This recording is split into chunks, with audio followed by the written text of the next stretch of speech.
For the Chicago Bulls. Listen here, the Bulls are up 66-49 on the Phoenix Suns. This is a game. Listen, the Bulls defense getting out in transition has been wild today. The ball movement has been crazy. The Bulls have 17 assists on 28 made baskets. Idol Sumu leading the bench with 10 points. Andre Drummond has 5 points off the bench. Caruso with 12. Kobe White with 13. Nikola Vucevic with 10 and 9, almost a double-double. He's flirting with a triple-double. 10, 9, and 6 does Nikola Vucevic have.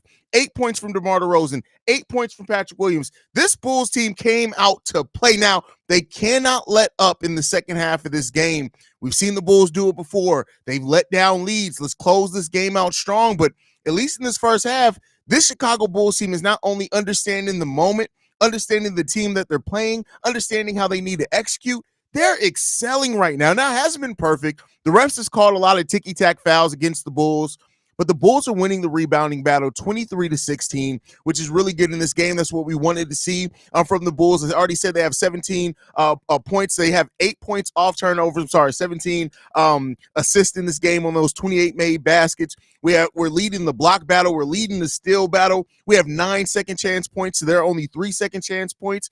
We have 10 fast break points. There are only 4 second fast breaks points. We got 15 points off the bench to their 9. The Bulls are taking care of business in a lot of facets and areas of the game. They just can't let up because the Phoenix Suns, best believe, did you see the frustration on Kevin Durant's face in that first half, even though he has 13 points? He's pissed. The Suns are coming back to get it in blood in the second half of this game, and the Bulls need to really be prepared for that. We're 9 of 20 from three-point range for 45%. We're 54% overall from the field right now. The Phoenix Suns have also only made 3 3-pointers, 3 out of 14. So don't overlook them being hot in the second half of the game, and it really kind of close that gap between the Bulls and the Suns. But at least in this first half, the Bulls have played extremely well. They're executing excellently.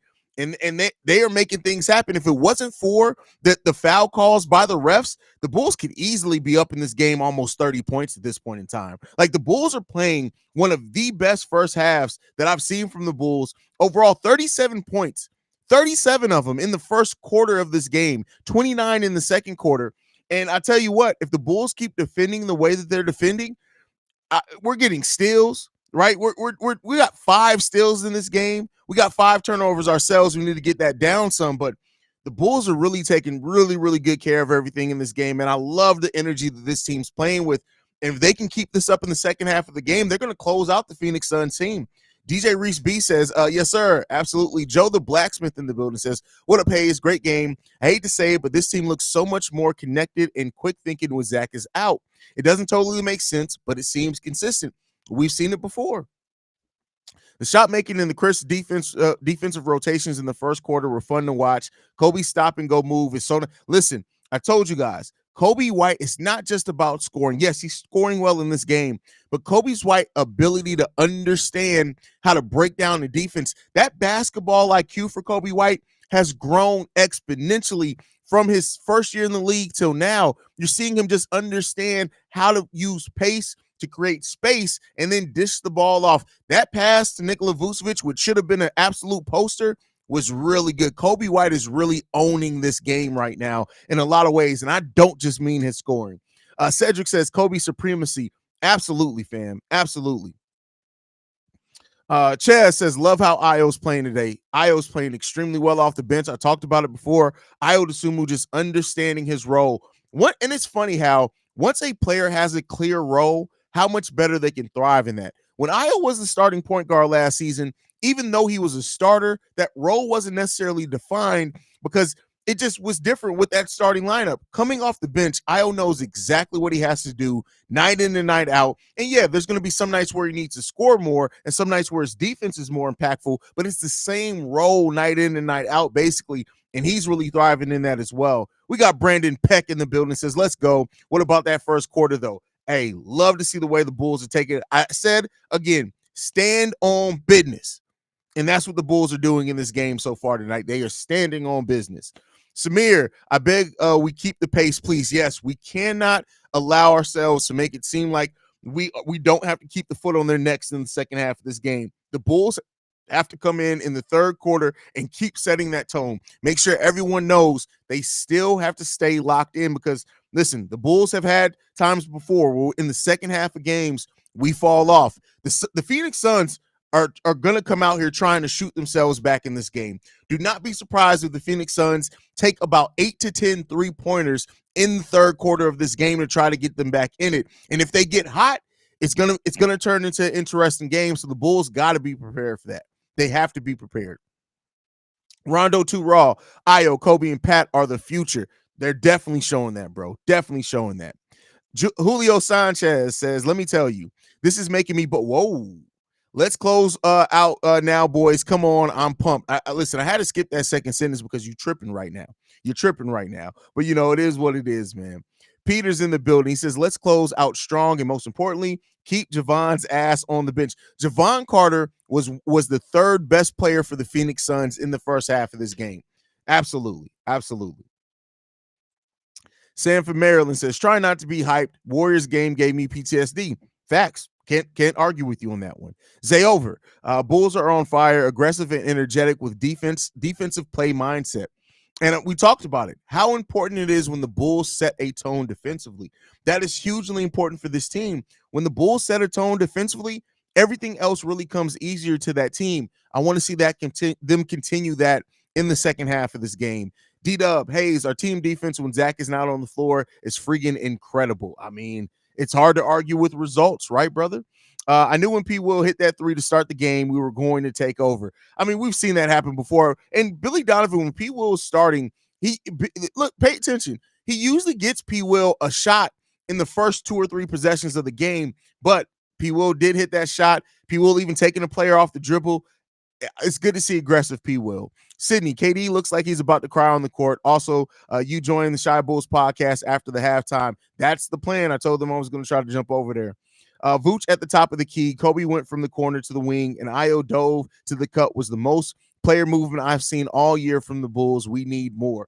Get it in there. Say my name's in the building. Says Suns are getting away with a lot of fouls from Drum, and they're getting a lot of foul calls themselves. You need to see that balance out a little bit better.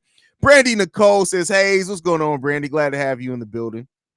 Quentin from Let's Talk Bulls. This is the Bulls I love to see. Aggressive on defense and getting out on the break. Now I just need less Javon Carter. Hey, listen, at this point, Quentin, you might as well play backup point guard. You can give us better minutes than Javon Carter. Javon Carter is a 3-and-D point guard that can't shoot, can't pass, and he doesn't shoot the three ball well. And he hasn't been playing defense pretty good either. He's not doing anything that we brought him here to do. Dan Miles says, who is this team? Golden State Bulls. That's funny. That's funny. Stop the Carter hate. His whole offensive role is to hit threes, which he can't free. Javon Carter, stop the. It's not hate. That's evaluation. Javon Carter has been terrible defensively. He can't pass to anybody to save his life, and he can't shoot the ball outside of maybe 4 games shooting well this season. When you fail at everything you were supposed to do to bring to this team, I'm sorry. That's not hate. That's not slander. That's facts. Javon Carter is playing like absolute donkey dick and ass out there. It's terrible. It's terrible. Javon Carter is not good at all. It's not good. I'm sorry. It's not good.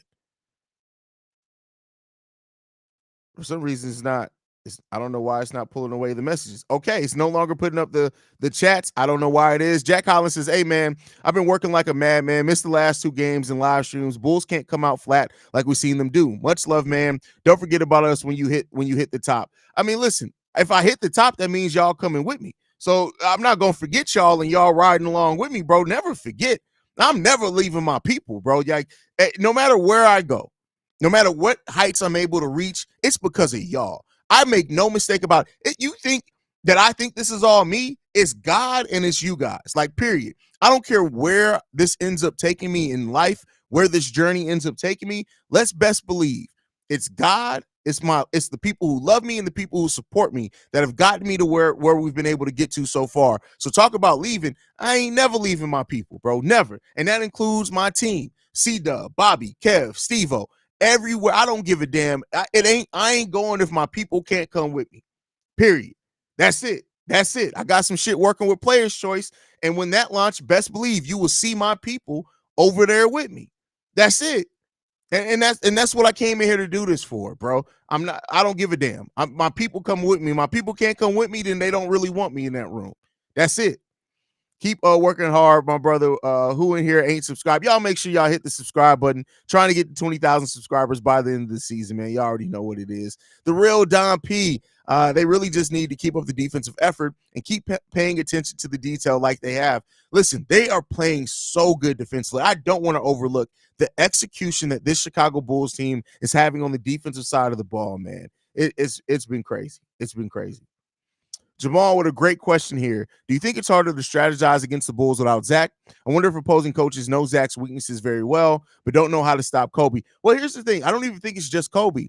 It's harder to stop a team where everybody's involved in the offense. And that's with or without Zach LaVine on the court. I know, yes, it's different when Zach's off the court. But when you have a team that has to replace 18 shots per game, and they're not just looking for one player to replace that, because Kobe's getting his shots regardless. So when you have a more active P. Will, when you have an Io that's more involved in the game, when you have a Alex Caruso shooting the ball better, and that offense is coming from all over the place, that's very hard to defensively strategize against, because everybody's involved, everybody's moving without the ball, the ball's moving around very, very well. As also, it's hard to strategize against that, man. And that's what really helps this team when Zach LaVine isn't on the court.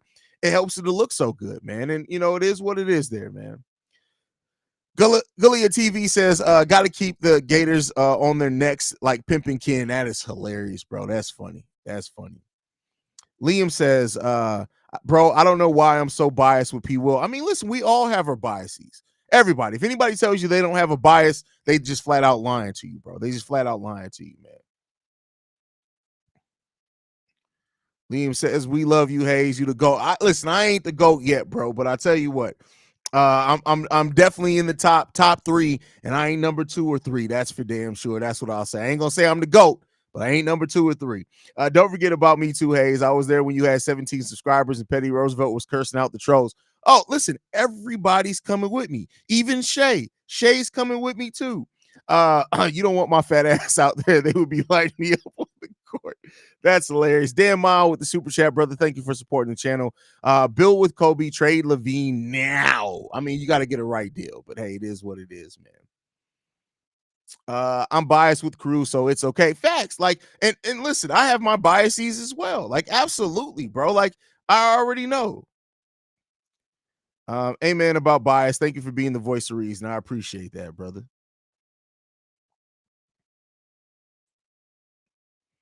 What do you think Kobe needs to add to his game to get to the next level? Moving without the ball and getting to the free throw line. With Kobe White's ability to shoot the 3, his added ability now to find angles to get to the rim. If Kobe starts getting to the free throw line and drawing fouls more, now that's not all in his control, but I do think he'll eventually start getting those star level calls. That's going to really open up the floor so much for Kobe White. So those are the 2 things to really look for. Super chat. Thank you for supporting the channel. Brandon says we need at Let's Talk Bulls to do a post-game show with you. He's been crushing it on the members only streams. Hey, listen, you got to understand. Let's keep the members only thing for a while. He's definitely going to be on a post-game show. You ain't got to worry about that. But we're going to keep sprinkling it on top of the members only videos. I don't want to give it away for free. When you got something good, you don't necessarily give it away for free unless you're Mariah Mills. Is it even good is the question at that point. But eventually you guys are definitely going to get it, man. You definitely going to get it. And B scored 79. Yeah, but most important thing, they got the dub because that game was really close at the half there. They could have still lost that game. So any chance we trade Carter and Zoe at the same time? Hell no, with one leg would be better than Carter. I mean, listen, Javon Carter's absolute cheeks. He's absolute cheeks, man. It's bad. He's absolute cheeks out there. Cannon Peacock. Oh, I already read that. And B score 79. Absolutely. All right, y'all. I'll be back, man. Love you guys. Go Bulls. I'll see you guys at the post game. Let's see if the Bulls can keep this up in the second half. Love you guys. Go Bulls. See red, y'all. Peace.